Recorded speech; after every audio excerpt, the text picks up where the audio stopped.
Title: My cheating wife said, "Only my lawyer will deal with you." So I met him.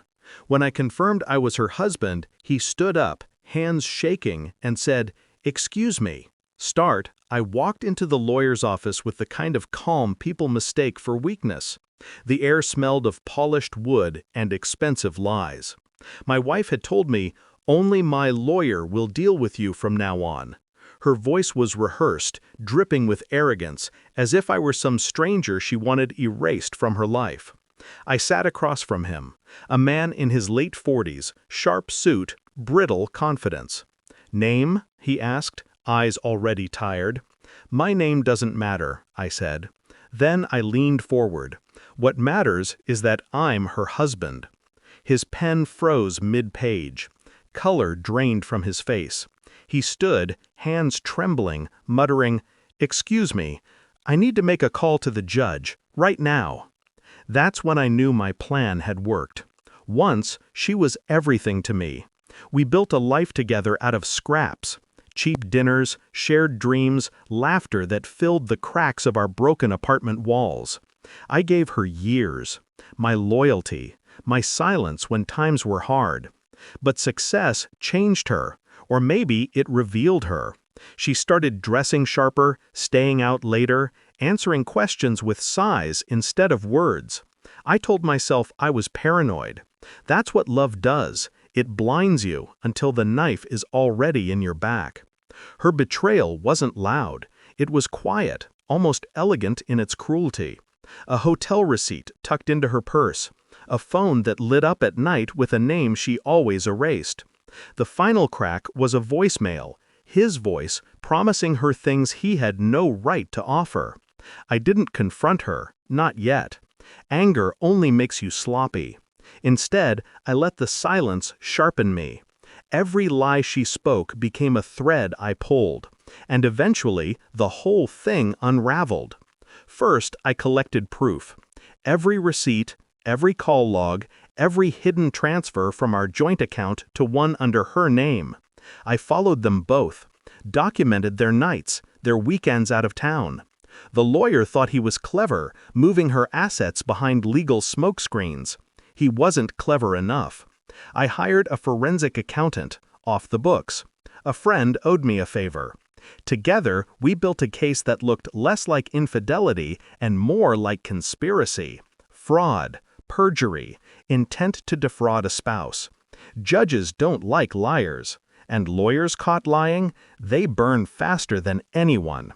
Step 1. Freeze her movements. I filed a petition quietly, under seal.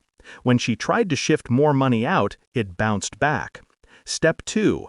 Turn her lover into her liability. I sent him anonymous documents, copies of their emails, proof of her using his firm to funnel assets. I knew he'd panic. Lawyers don't just fear the law, they fear exposure. Step 3. Control the confrontation.